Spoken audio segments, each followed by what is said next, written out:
Good morning and welcome to Rutland's latest webinar, Optimising Smoke Control.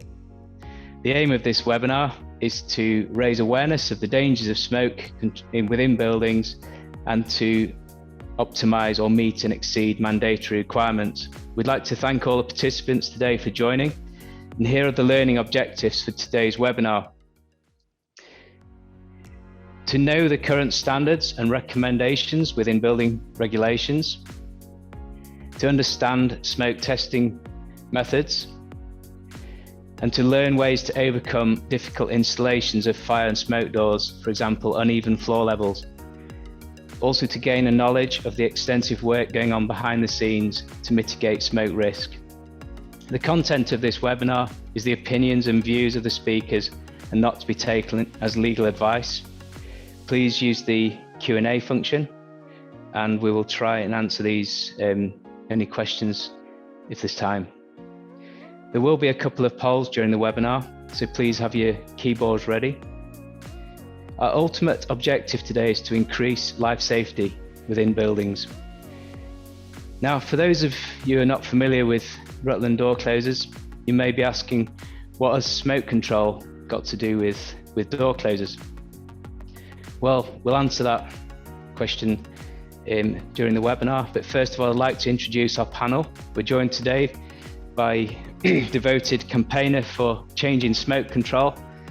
He's spent most of his time coaching life safety through best practice, best methods of fire and smoke sealing from door manufacture to installation through to technical support. And he's also got huge passion for changing smoke regulations. His experience has contributed to One Voice in lobbying government and standard bodies, and his persistence has even helped secure draft changes to legislation. His dream is for new testing methods to align with reality and best practice. Let's give a virtual hand and welcome to Jim Kelly, Vice Chairman and Technical Manager at Seal Tight Solutions, STS. Next, we'll have a guest speaker who couldn't make it today, but he's very kindly sent in his recording, especially for this webinar. This is someone who's also hugely passionate about the construction industry and ensuring life safety standards are upheld. He spent the majority of his time educating construction and fire safety professionals on the principles of smoke ventilation. Now, here's a clue. He's well known for his 3-minute Tuesdays. A huge thank you for your contribution today, Carlson Elkins of Certus. Finally, we have a speaker for the second time this year, someone who's been working in the door industry for over 20 years, started as a joinery apprentice, working his way through the business and into technical, where he's carried out multiple fire tests, smoke tests, and security tests. A qualified architectural ironmonger and member of the GAI, as well as a committee member of the Fire Door Alliance. A big thank you for Richard Kowalski of Stairways Group. We'd like to just start off with a two-part poll to see what you as the audience know about smoke. So we'll just put a poll up here on the screen if you simply hit the multiple choice answers.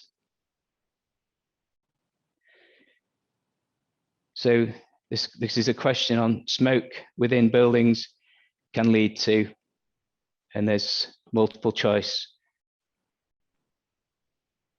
Just give this 10 seconds.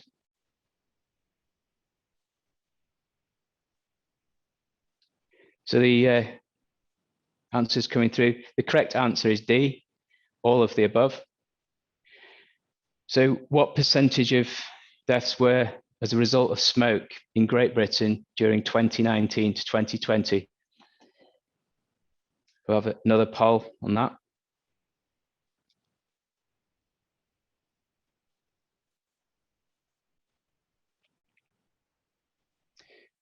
So the correct answer is 50 to 80% of deaths were caused by smoke inhalation.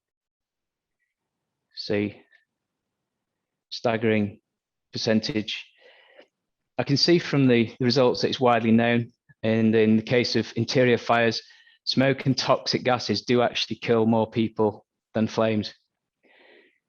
There were 286 fire-related fatalities in Great Britain during that period, and it's estimated 50 to 80% were caused by the smoke, as well as causing asphyxiation. Smoke can lead to disorientation, physical distress, making escape, evacuation difficult. It's also much harder for rescue services to do their jobs. The Grenfell Tower inquiry heard that the thick black smoke in the escape routes filling the building hampered the evacuation and rescue teams. So it's a sobering note to start a webinar with. It's what we've been thinking about at Rutland recently in discussions about the fire and life safety issue. In some circumstances, smoke seals are a building regulation requirement, but not all. If we know that smoke is so deadly, we ask ourselves, why isn't legislation as clear or stringent as it is for fire? And are we confident that as an industry that smoke doors are being correctly stipulated, correctly tested, and correctly fitted where required? So just a question, where are smoke doors required or absolutely necessary? The current requirement for smoke doors is laid out in or mentioned in various standards, including Approved Document B and BS 9999, which we'll talk about during this webinar. But currently, smoke doors are only required in certain situations because of the guidance. It makes certain assumptions. For example, a riser cupboard does not require smoke sealing, as a cupboard does not require protection from smoke, only from fire. But what if the fire breaks out into the inside of the riser cupboard? What if it spreads through a protected shaft? The result would be smoke leaking into an escape corridor, potentially on multiple levels of a building. So naturally, any guidance aims to find a balance between safety and practicality, but it could be that the only requiring smoke protection in certain circumstances, the guidance allows for other possible scenarios where life safety is compromised or could be compromised. Some people in the industry think that smoke seals should be fitted to fire doors across the board. Jim, you've been campaigning for changes in smoke door testing legislation for a number of years now. How long is it actually you've been banging this drum? Oh, it's 20 years or more. Wow, that's a long time. Could you give us a little background into what you've been doing, what the latest is on any standards and testing methods? Yeah, I personally started to look at the issue back in the early 2000s, and I carried out some investigative testing for my then employer. It mainly revolved around the threshold sealing or lack of it, and how different gaps would affect the results when the threshold was operable. Basically, no tape to it, just as it would be in reality. The results at that stage were kept in-house by the company I worked for at the time. Chance came to rectify it when in 2016, BS 8214 was being revised. BS 8214 is the document that refers to the threshold gap only being 3 mil when the fitting of a threshold sealing system is not practical. Despite the issue being raised with the BS 8214 2016 panel, nothing changed. In late 2018, IFSA commissioned a project to solely look at the issue of the threshold sealing, and in particular, the permissible allowance in test to seal the threshold with an impermeable material to both the BS and the EN standards.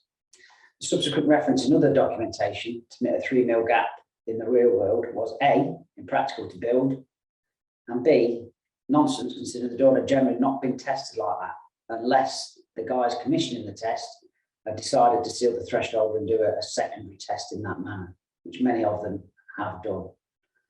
So what we then did is we went to test a single door, and we built a perspex box in front of it to illustrate the leakage, rather than just having a numbered leakage rate as you get from the testing. There's an IFSA fact sheet in the public domain, and this shows our findings. What we found, if you see the fact sheet up in front of you, was we did 3 scenarios. So the first image actually shows the perspex box, and the door had blue lines applied to it so that we could see the smoke increasing upwards through the box as the leakage came from the threshold. The first gap shows smoke seals fitted to the heads and the jars, but the threshold has a 3 mil gap under it. And as you can see, the box becomes very smoky with a leakage rate of in excess of 10.5 cubic meters per meter per hour. Considering that the leakage rate allowed is 3 cubic meters, that's more than treble the allowance. The second image shows the smoke seals fitted to the head and jars again. However, in this case, the threshold is blanked off. So generally in test, they will put a gaffer tape to the base of the threshold, and you get a result from it. And in that case, we've got a leakage rate of less than 1 cubic meter per meter per hour. The final image is the same test again. So again, smoke seals fitted to head and jars, but in terms of the threshold, we've got an automatic sealing system down there, so essentially a drop seal. I mean, there are all sorts of sealing systems. This one happens to be a drop seal, and the results are very similar to the previous image, so with a leakage rate of less than a cubic meter per hour. So at a similar time to IFSA starting that particular project, Charles Malcolm Brown of the Dixon International Group was approaching various industry bodies looking to lobby government about various fire-related issues, including smoke leakage, and ultimately SCCG group was formed. Members of the group are IFSA, International Fire Consultants, ASMA, the British Woodworking Federation, ACDM representing the composite door industry, and the GGF for the glazing industry. Once the fact sheet was complete, we decided that the best platform for the information to release would be via the SCCG rather than IFSA, as we're trying to build a culture of collaboration between associations rather than a single voice from each one. We are aware of government criticism of differing opinions from various trade organisations, and we wanted to show a step change. Hence, we have since issued the data to MHCLG and British Standards Institute. MHCLG have confirmed receipt of the data and thanked us for our input, and will be reviewing it. This has already led to SBD requesting that all of their doors, if you want to be in the SBD scheme, comply with a threshold sealed door set. Just at this point, Jim, or just for interest, could we have a poll for the audience just to see what's knowledge of standards for smoke doors? What standards mention smoke doors? Just give that a few seconds.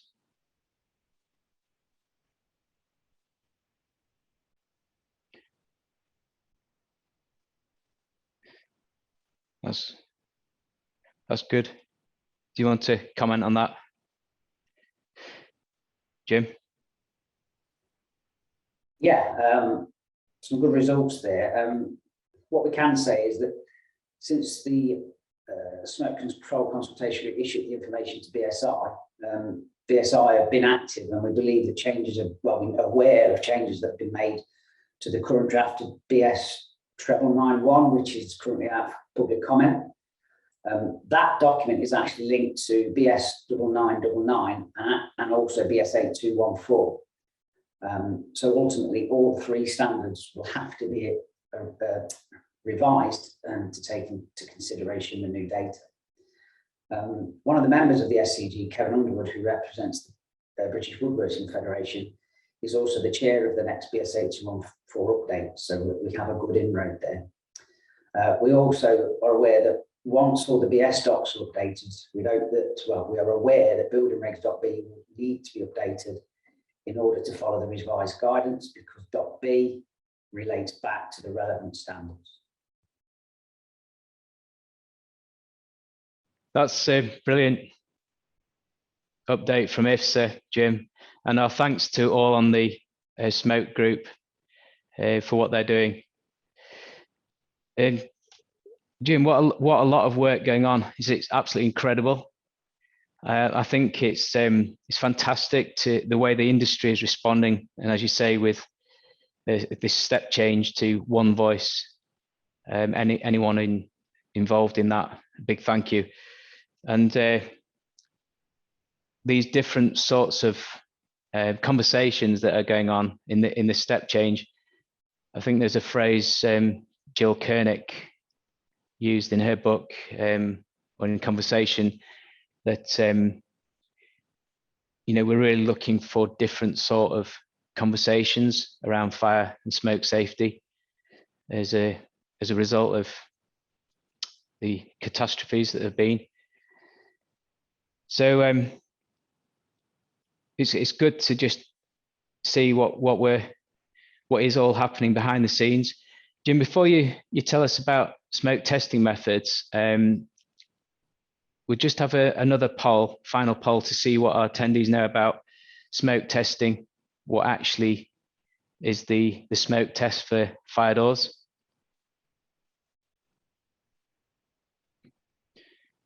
Get the poll up there, give it 10 seconds.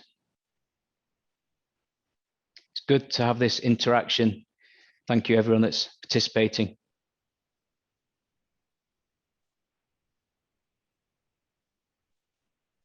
Yeah, so we're getting the results coming through. So BS and EN smoke tests on doors is conducted using, and the correct answer is pressurized air. Well, thank you all who've participated there. It's interesting to see the variety of answers coming through. Jim will talk more about that correct answer. Jim, tell us more on that, the method of smoke testing.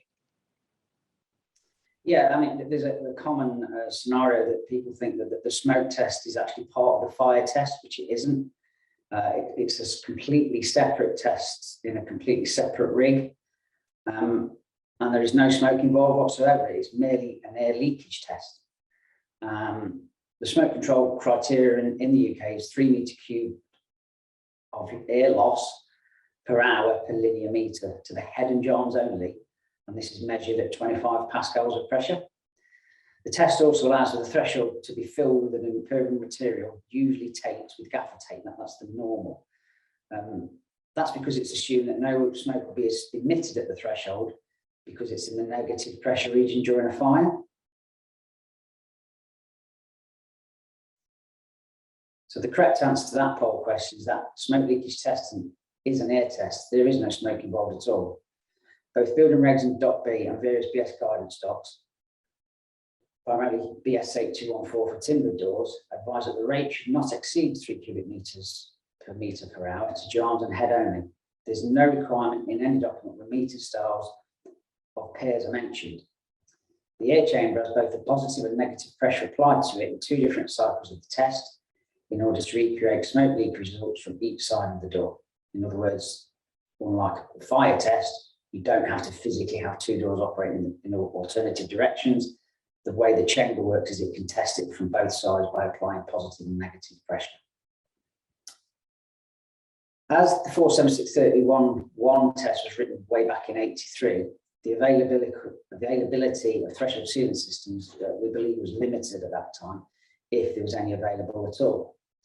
So the Standards Committee agreed at that time that allowing the 3 gap when threshold sealing wasn't practical, and this subsequently entered EN 1634-3 and has remained to this day.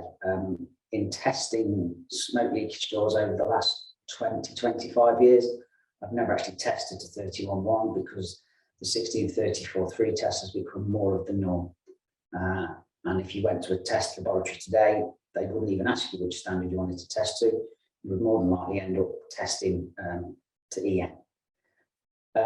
As if in the SCG, we feel that there are more threshold sealing options available now, so that above 2 standards should be reviewed and amended to remove the allowance of sealing the threshold with an impermeable material during test. As I said earlier, IFSA has been concerned about smoke seals for some time and has an active programme of work to demonstrate the benefits of smoke sealing fire doors.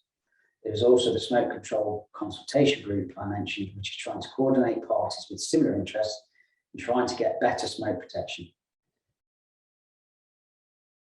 This group is trying to get legislators interested in improving smoke control in fire doors. Jim, just to make everyone aware, they have picked up that there's no smoke involved in a fire test. I'm not. I certainly didn't know that a couple of years back, and I'm not sure whether everyone knows that. Certainly, from witnessing a smoke test, you do get a surprise to see no smoke coming out of it. Yeah, I mean, that's correct. The smoke test, it's conducted with pressurized air. There's no smoke involved at all, and it's a completely separate test to a British or European standard fire test. Interesting. So what are the next steps then? We've got the history, which is brilliant, massive amount of work going in there. But what would you see as the next step? If that's a fair question, Jim. Okay. As I mentioned earlier, the next steps really are to get the 3 existing standards amended to cover the leakage rate at the threshold. As if we've got data on file for the sealing of single swing pairs of doors. And again, with the next stage would be to see if we can get the BS 8214 document to pick up on that to say that the leakage rate needs to include the meeting styles of jars as well. There's also the most problematic products are double swing door sets, because getting a seal to run past the shoe of the door can be difficult. But we do have options out there, and they're coming to fruition hopefully quite soon. Once the relevant testing has been carried out, but the initial results show that it will pass the smoke leakage test. But as I said, neither of the pairs of doors, single swing or any double swing door sets, they're currently not looked at in any part of the BS docs or Doc B, as the 3 cubic meters per meter per hour quoted relates only to the jambs and head. Very little, if any, mention of the meeting styles. That's interesting. I never knew that about meeting styles. Often notice actually in Europe, they seem to have rebated meeting styles, but is it kind of a UK thing to have non-rebated? I didn't know that about meeting styles. Not being mentioned much. Yeah, there are some times in the UK people will use rebated meeting styles, but they can tend to be problematic, more problematic, not impossible, but more problematic when it comes to fire performance. Yeah. So the majority of people out there nowadays would tend to run with a square meeting style. Yeah. Which doesn't make it impossible, but makes it more tricky to seal that meeting style position. Yeah. The other issue with rebated meeting styles is you're into door selectors and things like that clients don't tend to be very fond of. No, it's important that the correct door closes first. Yeah, that's correct. Oh, it's something we learn every day. Actually, the more we learn about smoke control, the more you realize it's just a very wide science. It does really require in-depth knowledge of the building layout and technical aspects of the bewildering array of building regulations in force. So that's great what you've said. Each type of building has its own peculiarities, and some very specific have specific regulations and guidance on smoke ventilation, for example. In reality, specifying a smoke control door or smoke control system is not always easy, and we can't afford to get it wrong. Smoke doors are life-saving devices, and their failure could have dramatic consequences. A lack of confidence or knowledge can also lead to over-specification with consequent of unnecessary costs, which we covered in our last webinar actually in June. However, it's equally easy to under-specify through lack of expert knowledge or trying to maybe cut costs, cutting corners. So Yeah, we'll just hear from Carlson Elkins of Certis. As a smoke system grew, how do you view smoke control doors forming part of the overall smoke safety system within a building, Carlson? Thanks for the question, Neil. From where we sit, it's critical that life safety systems such as smoke ventilation are planned in at stage 2 due to the structural and layout related elements of the system. This of course impacts fire doors and the associated door closers, which brings me on to my first point. Something that's often overlooked is the fact that door closers are fundamental parts of smoke ventilation systems. They're found in 2 different places in typical apartment block settings. Firstly, they are used to keep apartment doors shut at all times. Whilst the key function of these door closers is to preserve the integrity of the compartmentation by keeping the fire door shut, part of this is the prevention of more smoke coming into the common parts of the building following an evacuation. Without a door closer in place and maintained, it is likely there will be more smoke than the smoke ventilation system can cope with within the common corridor. The other place you'll find a door closer is on the stair door. It's imperative that these are well maintained too. Sometimes the door to the stair is used as an inlet to a mechanical smoke ventilation system. The door closer in this case must be carefully calibrated to ensure the door swings open with just enough force from the MSVS system. This brings me on to my next key point. Occasionally we see fire doors added to buildings where they weren't originally planned. If this blocks the flow of air through a smoke ventilation system, it can have one of 2 effects. If they block off the extract, the smoke ventilation system will fail to do its job. Arguably more seriously, if the doors block off the makeup or inlet air, the zone will depressurise with the likely result of trapping residents in their apartments. For point 3, there's the matter of people using fire doors in the wrong places. In particular, I'm thinking of people using them as vents into smoke shafts. Whilst reading approved document B, this sounds acceptable. It is not acceptable in line with BSEN 12101 Part 2, as it's not a tested assembly. We've seen fires in buildings where this solution has been used and the vents have failed to open. That's prime examples of why this should not be used. The new BS 991 also clarifies this in very plain language. It states, products tested as smoke-rated fire doors are not acceptable replacements for smoke control dampers, e.g. BSEN 12101 Part 2 products with additional tests. The fitting of actuators to other components to make natural smoke vents or smoke control dampers is not acceptable as no performance has been tested. Neil, I hope this helps highlight 3 key points in relation to how fire doors and door closers can affect a smoke control system and raises the importance of these small but critical pieces of building infrastructure. Thank you, Carlson. It's an excellent overview there. So if I'm picking up correctly, there needs to be working together seamlessly between smoke system companies and fire door installers.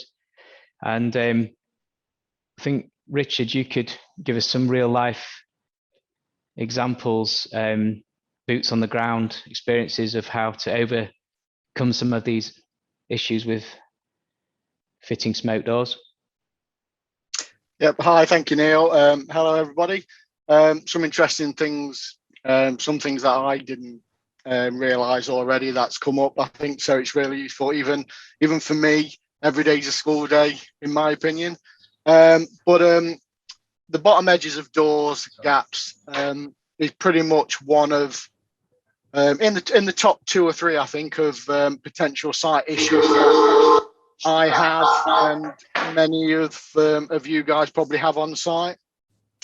And we'll just run through 2 examples of these issues, why we get them, that kind of thing.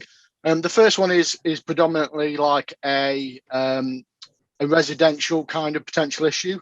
And what that is when door sets or whatever you want to call them, door assemblies arrive on site, the undercut of the door assembly is guessed.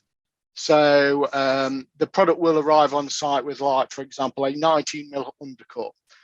And it is assumed that the undercut or the correct undercut will be adjusted on the site. So the frame will be cut down to suit that, or it'll get packed up, or vice versa.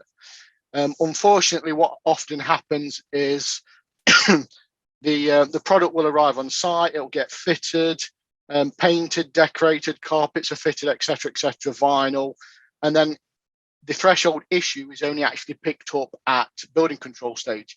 So it'll get inspected by building control.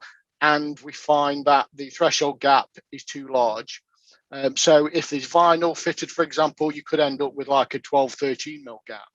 So you've got two issues there. One is it compliant with your fire certification? So a lot of fire certifications will say 10 mil, 8 mil, or 6 mil, depending on the certification body you're with. So already the 12 mil, a potential 12 mil gap is already too large. So that's just fire on its own, never mind smoke. And then if it is a smoke door, so like the communal area door, most bedrooms and kind of doors like that aren't smoke. The flat entrance door may be smoke, but the communal area door, for example, would need to be smoke. So the gap's too big. You know, I mean, we've seen it all over the place.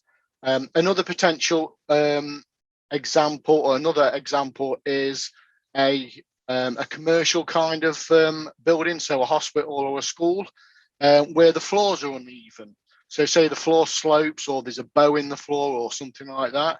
I've had instances in the past where the tolerance in the concrete laying was 5 millimeters over a meter. So on a single door set, the gap could be 1 mil at one end and 6 mil at the other, or something like that. Now, trying to achieve a 3 millimeter gap on that door is virtually impossible due to that. But it's even worse on a double door set. And don't get me wrong, when you're walking down a hospital corridor, for example, you wouldn't really notice that 5 mil off or the 10 mil over 2 meters. You wouldn't physically see it, and you wouldn't feel it as you're walking along. So it doesn't jump out a mile. But for a door set, you imagine a 2 meter door set with 10 millimeter run out. So it could be 1 millimeter at one end of the door and 11 mil at the other. How do you achieve the 3 mil gap? It's virtually impossible to try and fit a door set in that scenario. So what do we do? There's a couple of solutions we can do. There's probably 3 or 4.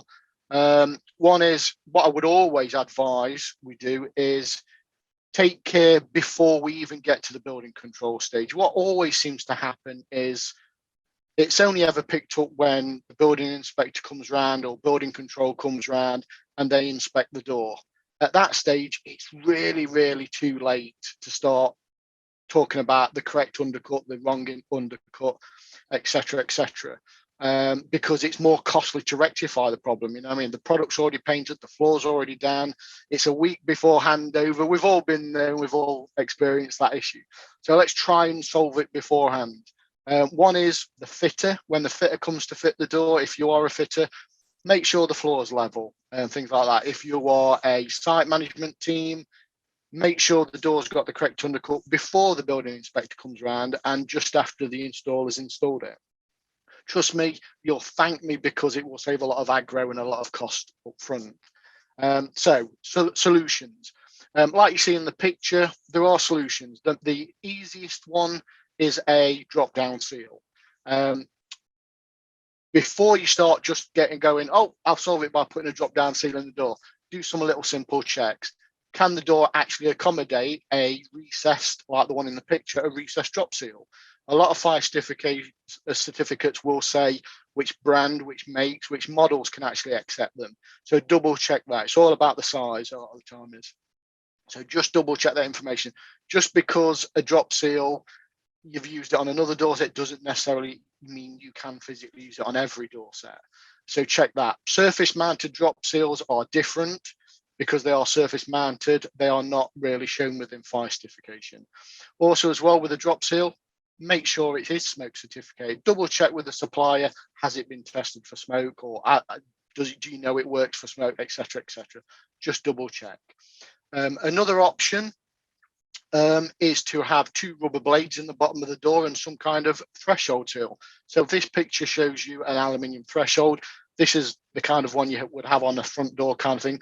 But the most common one would be like a little aluminium ramp or dome that you fit on the floor. And then you have 2 rubber blades in the bottom of the door that touches that aluminium.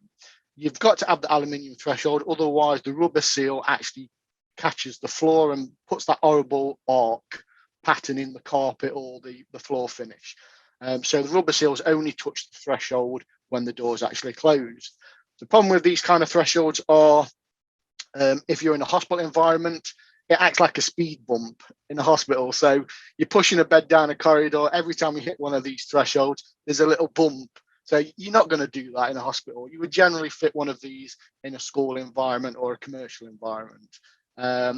In a hospital, you generally have something like a drop seal. However, in a hospital or NHS or whatever medical facility you're working with, sometimes these kind of products, the NHS or the medical people don't like these kind of products because of maintenance, care, and infection control. So consult your customer to make sure that the product is adequate, it is acceptable, and things like that before you go ahead and just start solving these issues. So double check with the customer that it is okay to use, because some people don't like them. Two other solutions, one's controversial and one's not. One's costly. The costly one is basically you scabble the floor or you level the floor. And what we mean by scabbling is you literally grind the concrete floor flat. Yes, you may not be able to do that because of the construction of the concrete or the floor. You may not be able to cut into it because of underfloor heating, and there's lots of situations where you may not be able to do that. Also, it is very costly. So you may want to use self-leveling compound or latex or something like that to level it up, but you still may have the floor out of camber or something like that. So leveling the floor is the easiest option. You could cut the doors at an angle, but you start getting problems with that. If the door opens, it still may catch the floor, etc., etc.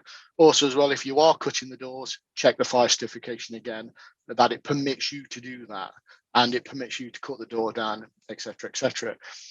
The third one, and I say it's a little bit controversial because it happened on a project that I worked on quite a few years ago, and to be honest with you, I'm not sure whether people would actually accept it nowadays.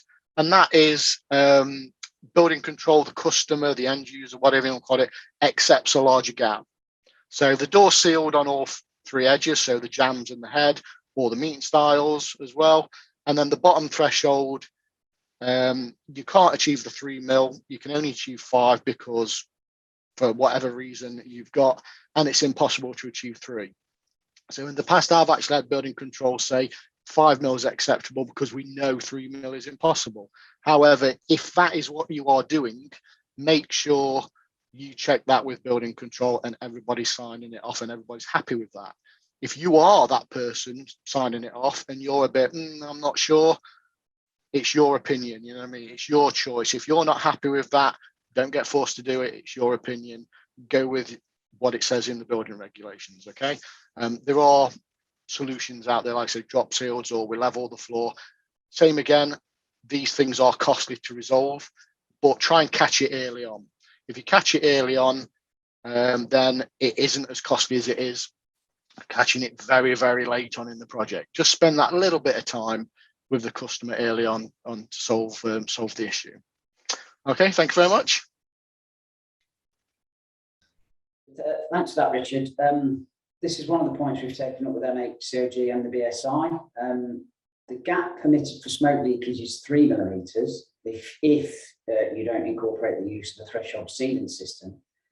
However, even if you do incorporate a threshold sealant system, there are 3 different certification bodies that permit different gaps at the threshold of the door for fire performance. So that varies between one industry body is 6 mil, one is 8 mil, and the other is 10 millimetres. And so that's their allowance for fire gaps at the base of the door. That's interesting, that, Jim. So from what you're saying, drop-down seals actually facilitate compliance with multiple certification bodies' rules. Is that the case? Yeah, that's correct. I mean, as I've said all along, there are other options at the threshold. Drop seals tend to be a good answer because they don't drag on the floor. You can put blades at the base of the door, but if the floors are rising, they tend to drag and rip. The beauty of a drop seal is it will disengage itself as the door is opening and you don't have any of those issues. What have door closers got to do with smoke control? what's the link? As we've just heard from Carlson, that door closers are actually a fundamental part of smoke ventilation systems. So there's a direct link. The door closer closes the door fully, which allows the drop seal or engages the smoke fins. That means the closer ultimately helps to comply with both fire and smoke performance. So coming back to your question on excessive air pressures, if I've got your question right, or maybe excessive seals, pressurization, they can put additional demands on door closers. Both the size and weight of the fire door have a significant impact on the success of the smoke system and the doors closing, the design and performance. So as a designer and specifier or building owner, what you want to be sure of is that your smoke ventilation system will provide smoke safety in the event of a fire, but equally that your doors will close when the smoke system is in operation. And for this reason, power adjustable door closers are recommended. And this just gives you, for example, like an EN 2 to 5 power adjustable. It gives you the scope to increase the strength if it's needed when the smoke system is commissioned. Often at the end of the project, it's a bit late at the end of a project to be changing the door closers from fixed closers to adjustable power closers. You tend to end up with ugly holes on the doors if you do that. So another thing with concealed door closers is making sure that if any seals are interrupted, that they are bypassed with a continuous smoke seal. This image actually shows brush seals, which aren't generally recommended, not as high performance. Would you say, Jim? I've got that right? Yeah, I'd say that's correct. We tend to see better performance from bladed seals than we do a brush, because the brush contains pile. So in a lot of cases, the smoke can actually emit through that, unless the brush contains its own bladed seal within it. Which there used to be some available. I'm not sure whether that's still carried out. I mean, obviously, if they've been tested and got a result that's satisfactory, but that's good. Thanks, Jim. So yeah, just making sure where smoke seals are interrupted, could be hinges, that does actually present a problem with smoke control.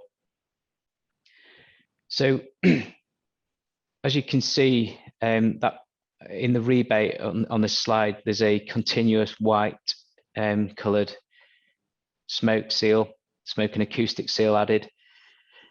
These are available in different colours, and the idea is that it's a continuous seal for smoke. Another thing that can be a challenge for door closing is changing the fire door from a fire only door to a fire and smoke door. So retrospectively fitting smoke seals, maybe self-adhesive seals. If there's a new seal added, like in this image, is the first one there this is called a compression mode. You'll need to remove the door stop if it's not a rebated frame and allow for the compression dimension. Compression dimensions available from smoke seal providers. So the door, for example, a 44mm door may need a 46mm allowance if there's a 2mm compression on that compression seal. If it's a rebated frame, there's no flexibility. So yeah, the smoke seal, it'd be better in swipe mode, as you can see on this slide, and that allows for the door edge, leading edge of the door, to pass over the seal. As a rule of thumb, if you can close the door with your little finger, then the door closer will operate, with the exception of extreme air pressures. So door closers they're not designed to overcome poor joinery. If the door's out of wind, or as we've said, there's not enough allowance for the door to close, maybe get binding on the hinge side of the door. If the door's fitted correctly and machined to allow for the smoke seal, then the door closer should operate and close the door. So that brings us to Q&A round off. We've got a question that's just come in. What are the body schemes that refer to 10mm, 8mm and 6mm undercut? Jim, would you like to answer that one? Yeah, no problem. Qmark operate on a 10mm undercut, certified generally 8mm, and IFC are 6mm. However, independent door companies may have different performance on that, but they would be the standard allowances that each of those certification bodies would allow. But check with your door set manufacturer, as he may have other data that permits him other sizes. A good point there. So like a door manufacturer may have done their own testing over and above what the third-party certification scheme is requesting in their rules. That's interesting. So just before the webinar started, Jim, you were telling me about a bit of a novel approach to achieving a 3mm gap to comply, a bit of an experiment you did one time. Can you tell us that story? I wouldn't call it an experiment. It was actual facts of what the client wanted to achieve. So it was for a hospital in the south of England. From memory, there was about 5,000 door sets put into that project. The client decided that he didn't want any drop seal systems, so he went with the BS8214 option of maintaining the 3mm gap.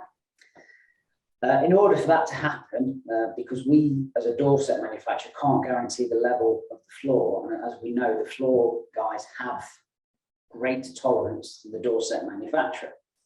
So what happened on this particular job is the door frames were delivered to site independent of the doors.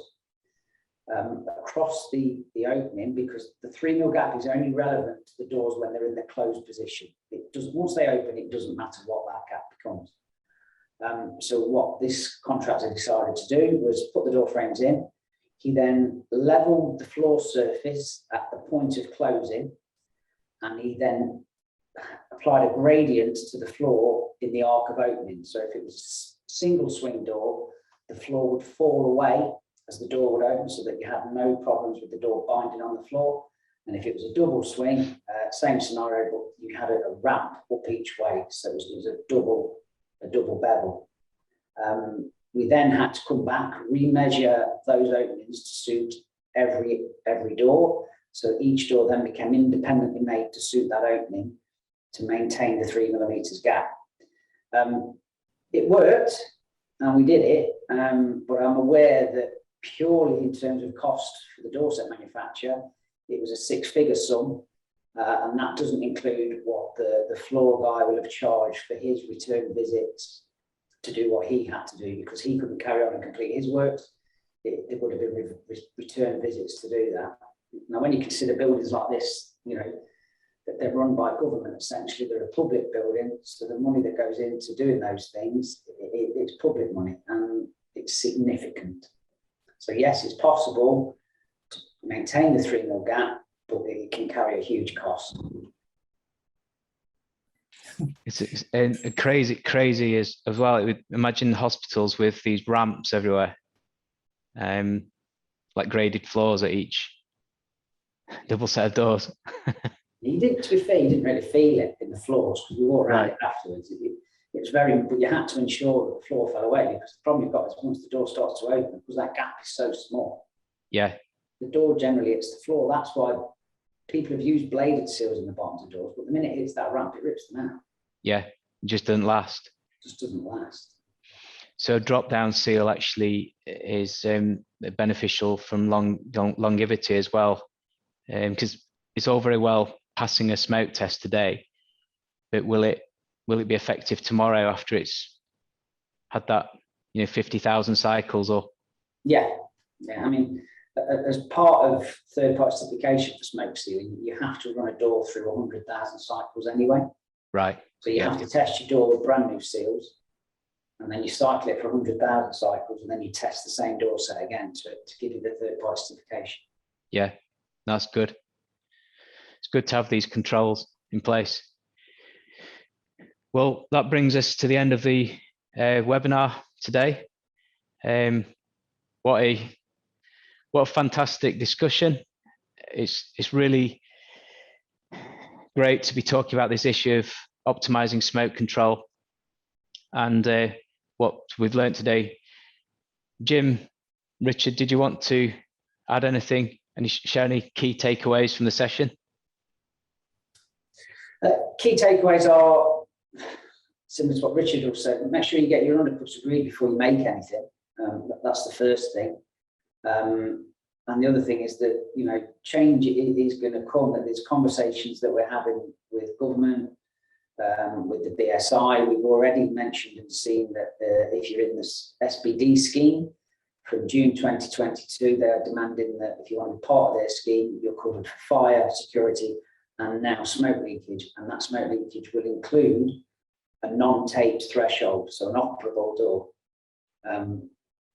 We think it's probably going to take about 4 years, maybe, for all these standards to catch up.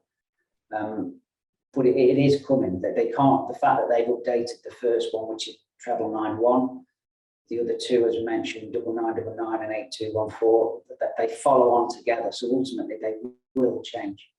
It just may take time with their resources. Thanks both. For me, I've really had my mind opened. I think this questioning whether smoke tests really measure up to real life. For example, taping the threshold during smoke testing. That's been a massive eye-opener to me. And I think one of my key takeaways is just thinking more deeply, what can we do to further protect life safety. I've learned today the extent of what's going on. I find it really interesting just learning what's going on behind the scenes with this step change in One Voice to really campaign for standards to match up to real life, and just the benefit of fire safety and smoke safety groups working together. We've learned how important it is not to change petitions, maybe in buildings, or add smoke doors that aren't compliant or where they shouldn't be fitted, so that doors are working in tandem, synchronized with smoke control systems. Very important.